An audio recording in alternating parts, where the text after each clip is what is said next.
So in this Notes app tutorial, I will be showing you guys how to format text as a body here on the Notes app. So let's just say you wanted to structure this title, heading, subheading, and then you want your body right there. I'll show you how to do all three. So by default, it's actually on body. So everything you type in is going to be on body. Now, if you wanted to change this, let's say you wanted to make the title or whatever this way, highlight body, go to the capital A, lowercase a, make sure that body is selected. So if you wanted to do this to all of them, I can just sort of show you briefly what it looks like, just like that.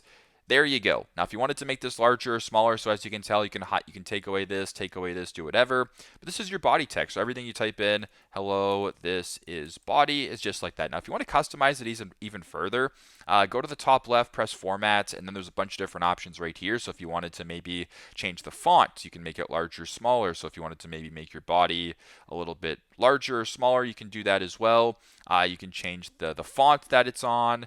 You can bold it. You can do whatever you can from here. You can also change the color if you want to. Basically, play around with it that way. But you guys get the point. That's how you guys can format text as body text here on the Notes app. Thanks again for watching, and I hope this helps.